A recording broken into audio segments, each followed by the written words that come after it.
Hey girl, you're listening to the Bright Life Podcast, all about ways to stay inspired, chase your dreams, and find more gratitude in the highs and lows of the journey. I'm your host, Jessica Johnson. I run a content marketing agency and travel the world as a digital nomad, just a suitcase, my hubby, and a trusty laptop in tow. I'm a self-growth junkie, a believer in other big-hearted women, and I'm all about sharing tips, tricks, lessons learned, and encouragement so we can all live our biggest, brightest lives. You ready? Let's do this. Hello and welcome. I am Jessica Johnson. I'm so excited to be here with you.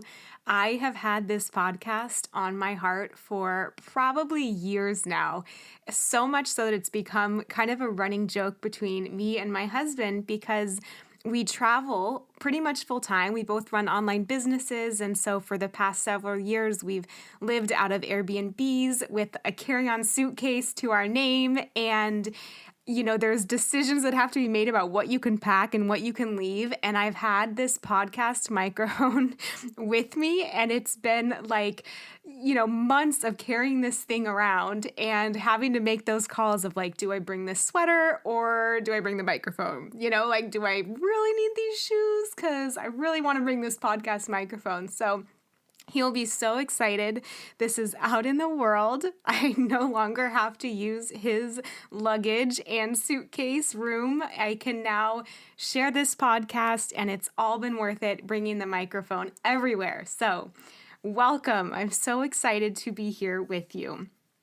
I thought for this first episode, in light of that, it would be fun to share a few things that have really made a difference for me in taking not only this podcast, but my businesses, blogs, any creative endeavor in the past, any dream really, even if it's a move or a job change or something with relationships, anything new that you're starting, taking it from that place where it lives in your head and your heart and actually makes it out into the world. And even though this podcast has taken me a lot longer than some of my other endeavors, I think that these are three of the things that I always return to and that always really make a difference for me. And I think that they will too for you. Because I think so many of us can get in that space where a goal feels big, right? Or overwhelming, or it feels so just massive that it's how do I even turn this into small steps in reality? How do I get out of those fears in my head and put this thing that I want into the world? So I'm going to share what really works for me, and I hope that for you, whatever you are beginning or whatever comes to mind when I say those things, whatever you're thinking of starting, that it really helps you as well. So the first one is to break things into the smallest steps. So if you have a dream, let's say to start a business, right?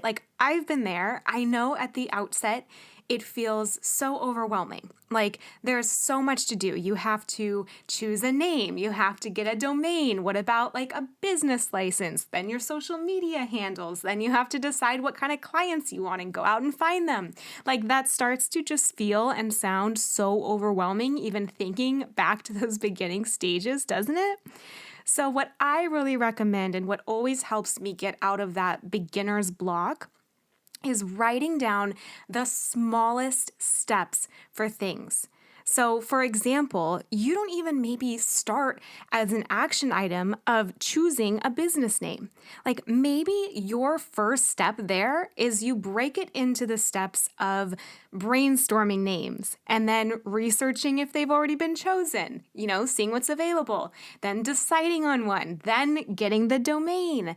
So now, instead of going into your day or week being okay, I have to go and come up with this business name that's going to represent my business for the next 10 years, you simply have an hour of brainstorming. That is your small step for the day, right? You can do that. You can spend an hour just playing and coming up with names and being creative.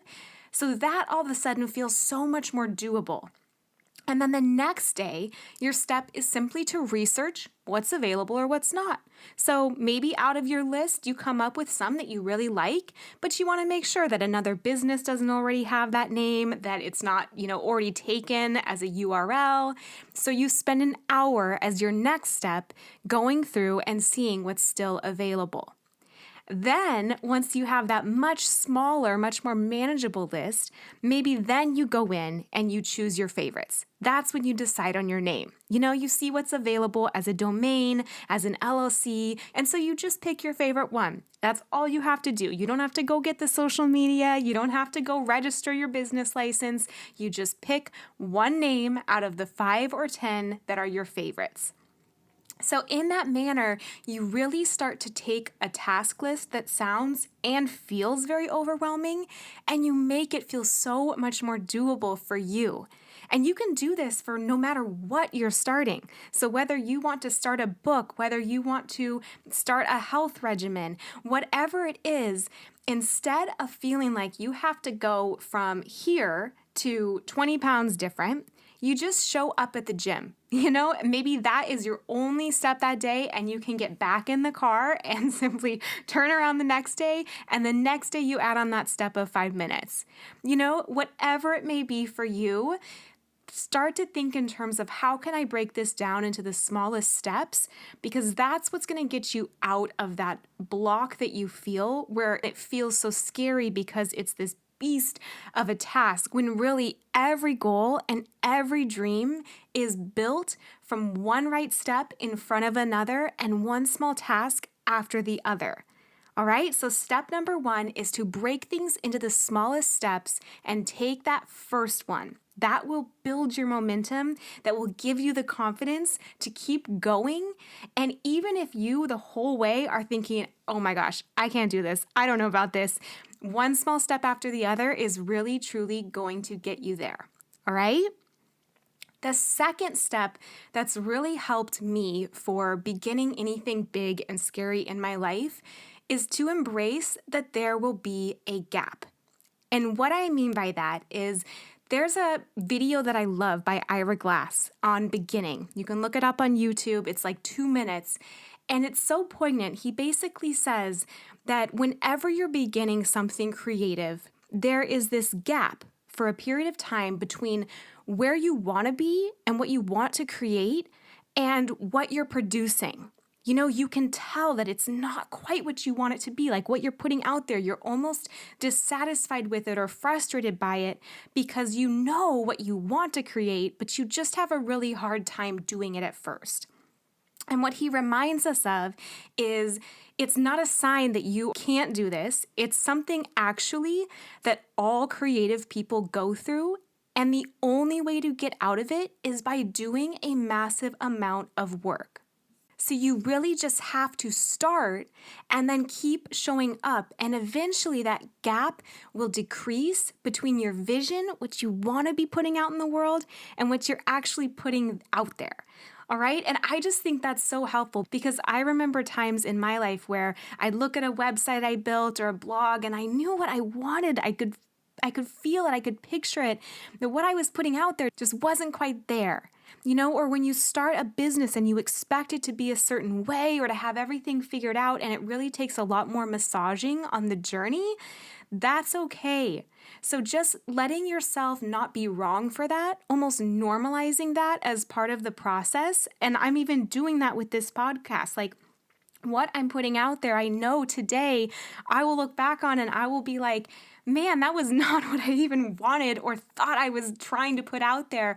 But you know what? You get started and that's where you get better and better. And for anything I've ever created in my life, I've been so glad that I just got started because there's so much that you learn and so much that you have to go through to get where you want to be that thank goodness you start now so you don't have to be starting in that place 3 years from now when there's still so much to learn and so much to discover and so much to fine tune on the path to creating something that you really love and are really proud of and feel like an expert in. Another thing that I like to remember there is that you can either be uncomfortable doing that new thing or you can be uncomfortable staying where you are.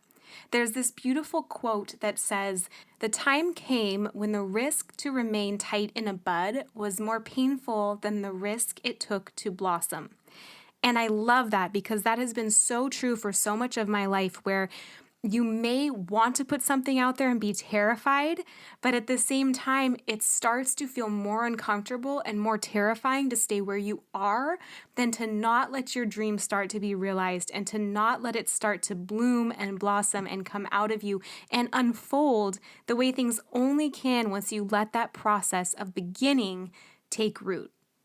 So that's the second one, is to just know there will be that gap, to make it okay, to give yourself grace within that, and know that for the most part, others are doing the same. Like, they don't even know what your best can be, so they don't worry about your worst or your beginning stages. They're just proud to see someone who is getting out there and who is in the ring. And if they are in that ring and that arena with you, trying something new or doing something new, that they're cheering for you, like they're on your team. And so to just look at things with that spirit of being in the gap and being okay with it, because at least you're moving forward. All right?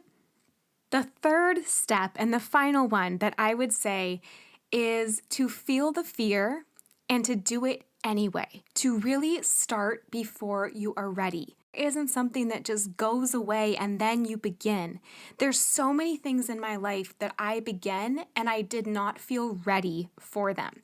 You know, whether it was at 25, I moved to New York City, and it was a dream I had in my heart for a long time, but I did not feel ready. Like, I barely knew a soul. I was moving to a big city. I had just gotten a new job there. I was a little bit terrified, but I'm so glad I did that then, because it was the time of my life and I hadn't met my husband yet. You know, I hadn't settled into my career. I didn't have my businesses that I was building. So it was the perfect time in my life to go and savor everything about that experience. Whereas had I waited to now, I know that I probably would not be living in New York City right now, because things come up, you get distracted, like life has a way of just moving on without you.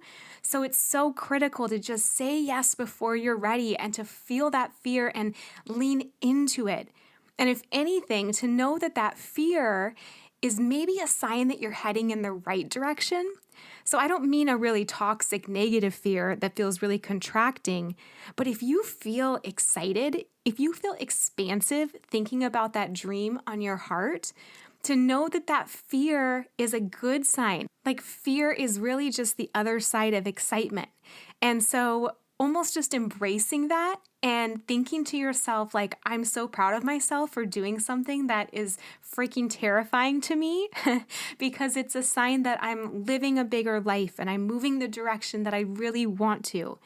So just knowing that, like, now is the time, like, it's okay to feel fear. It doesn't mean you're wrong. If anything, it's probably just a sign you're getting closer to the right direction. There's this phrase in comedy that I love, and I don't know much about comedy, but I do know this phrase, and it's called yes and. And I believe what it means is you basically, in improv, accept whatever the person has set you up in the scene with, and you say yes, you embrace it, and you add an and to continue the story. And so I think that the beginning is a little bit like that, where it's scary, it brings up all these emotions, but instead of recoiling from that, you say yes, and you find that you are capable, and you will find that you are more creative than you ever knew, and you find that you can do scary things, and they get less scary because you're building that muscle, and you're trusting yourself, and you're realizing that you land even after you take the leap over and over again. So that would be my third one, is start before you're ready. Start when it's still scary, because if you feel ready, you've started too late. You really have. So you have to get out there even when you're scared and just go for it, and know that's all part of the beginning process. So in closing, I have a few questions for you to answer that will hopefully help guide you out of fear and into action. So whether the dream on your heart is to create something, to write a book, to travel the world, to move to a new city, to get into a new relationship, or to take the leap in any other area of your life, The truth is, the time will pass anyway, so what a year from now, or a month from now, or 6 months from now will you really wish you had started today? And then, what is the smallest step that you can take to move forward in that dream? Can you feel the fear and do it anyway? Can you know that there will be a gap between where you want to be and where you are now, and that's okay? Can you find joy in it? Can you dance with that? If so, my friends, we are on the start of an incredible journey together. I'm so excited to hear what you are putting out in the world. Let me know on social media so I can cheer you on. And thank you so much for being the part of my beginning and my leap and even my gap as we go and create something that will hopefully be a wonderful journey for us all. Thank you so much for being here. Thank you so much for listening in. If you loved this episode, it would mean so much to me if you share it on Instagram stories and tag me so I can personally thank you for helping get the message out. I am so grateful to be on this journey with you. Until next time, talk to you soon.